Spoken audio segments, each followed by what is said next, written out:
Hi class.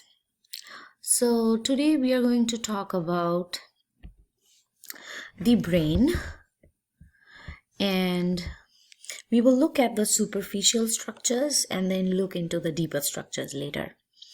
To start with, if you look at the picture at the bottom, we see one half of the human brain, and all this big kind of peach colored structure, all this part is called cerebrum.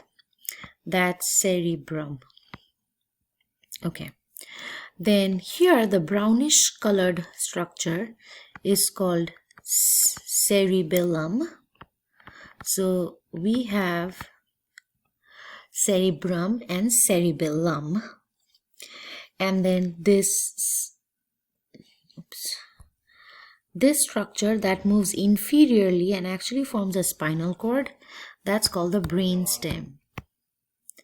That's the brainstem.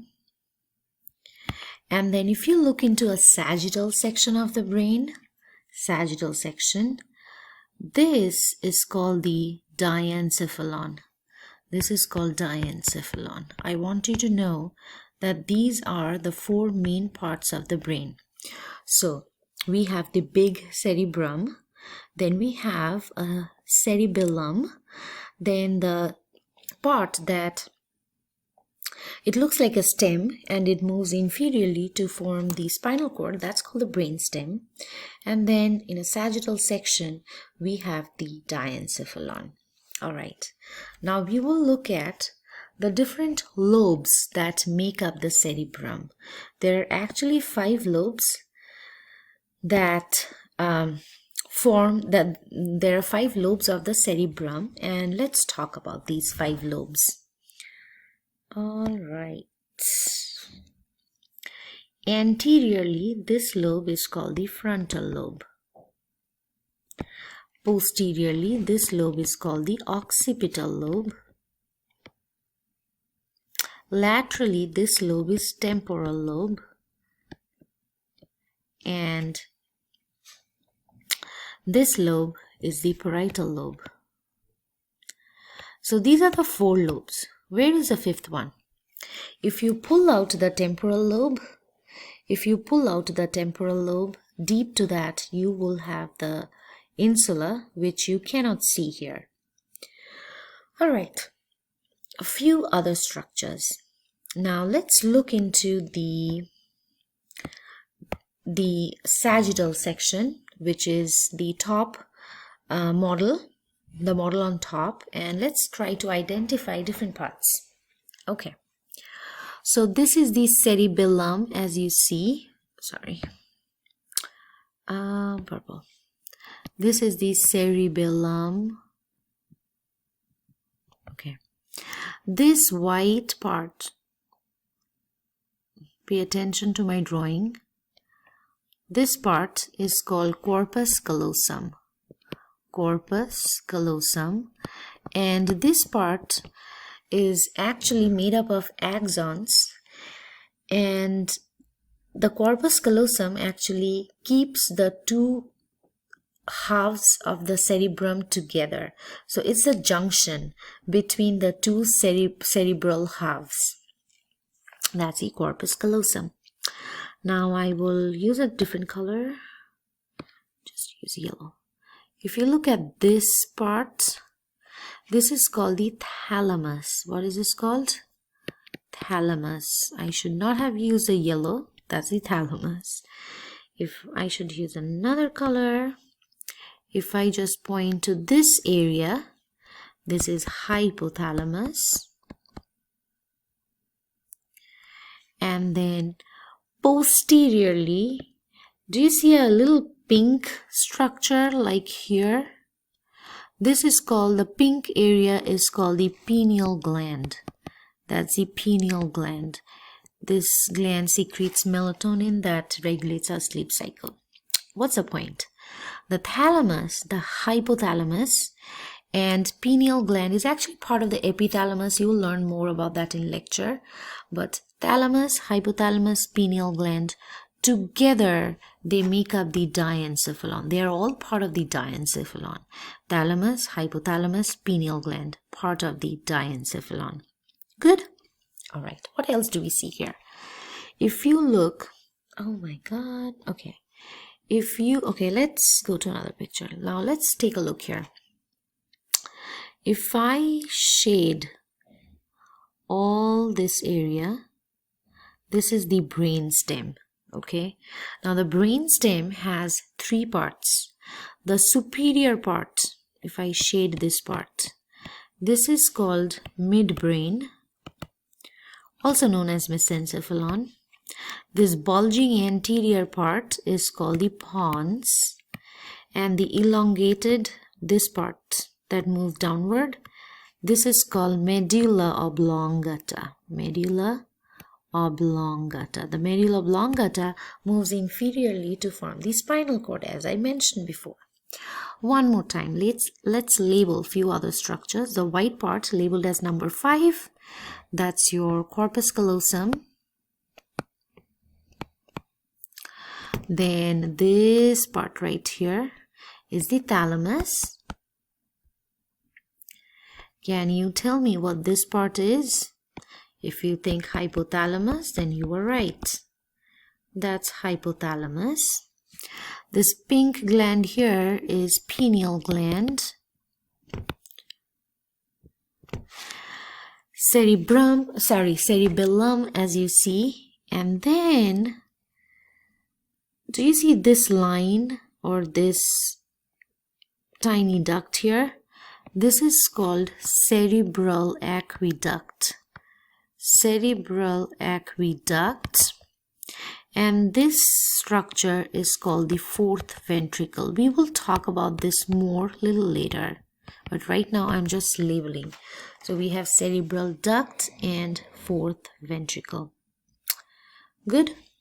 Now if you look at this area, deep to this area, if I poke through this area, if I just take a forceps or something and poke through, there will be just a hollow cavity filled with some fluid, and that cavity is called the lateral ventricle. Lateral ventricle. Okay. Now this is another representation of the brain, and here also we see some structures. And let's start. This is the thalamus. Pineal gland not very clear here, but I'll assume this to be the pineal gland. So this is thalamus. This is pineal gland. This is hypothalamus. Now from the hypothalamus, do you see the white stalk? This is called infundibulum. I'm not sure if the term infundibulum is on your hit list. And then this white gland is called pituitary. Pituitary. Okay, what else do we see? We do see corpus callosum. Corpus callosum. We also see the cerebellum.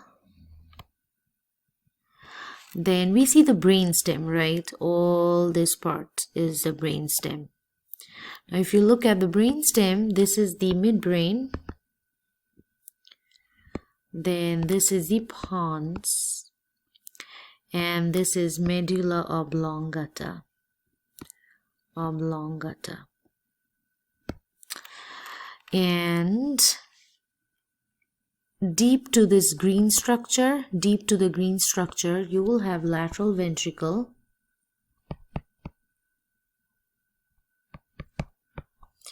And this yellow part where it says T, do you see? There's a T there. This is called cerebral aqueduct.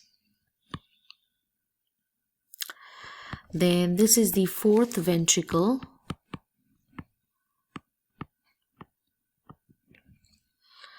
And that's about it. These are the structures that we see in this section of the brain. Alright, we are looking into the inferior side of the brain, and inferiorly we also, from the inferior side, this would be the frontal lobe, temporal lobe. We don't see parietal, we don't see occipital, this is cerebellum. But what I want you to understand here is that from the inferior side, we see few prominent structures. We obviously see part of the brainstem. And so all this is brainstem, and then we see the cranial nerves. Do you see all the white lines? Those are the cranial nerves. Now right here, this part is called the olfactory. It's called the olfactory bulb, which is part of the cranial nerve 1. Okay, so that's the olfactory bulb. If I label here or here, anywhere here, you should be able to say this is cranial nerve 1. Then do you see these nerves? These are optic nerve, which is cranial nerve 2. The optic nerve crisscross each other at the very center, and the center is called optic chiasm. Then the pink gland that hangs here, the pink gland is pituitary. All right, right under the pituitary, do you see 2 white dots? Those are the oculomotor nerves. Those are cranial nerve number 3, oculomotor, cranial nerve number 3. We really don't see cranial nerve 4. We do see part of it like right here. There is another video that I'll post on cranial nerves. The cranial nerves are very well explained on that one. This big one on the side is cranial nerve number 5, which is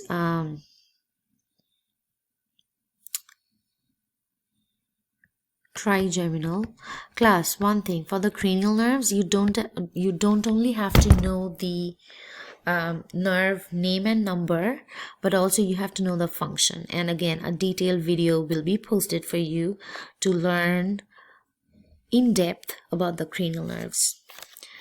This white, these two, these are cranial nerve 6, also known as abducens. This right here is cranial nerve number 7. Where do I write? Cranial nerve 7, which is facial. Then right next to it, there is another one, cranial nerve 8.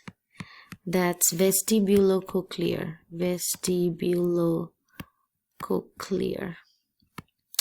Then right here, this is cranial nerve number 9. Glossopharyngeal. Under that, this part is cranial nerve number 10, vagus. Now down here, if you look here, from here originates cranial nerve 11 called accessory, and the last cranial nerve is this one. I'll just use a different color for this one because it gets confusing. This one right here, do you see? This is the last cranial nerve 12, called hypoglossal. So I'll just draw it, put it here. Cranial nerve 12, hypoglossal. And again, a very detailed cranial nerve video will be posted for you, so stay tuned for that.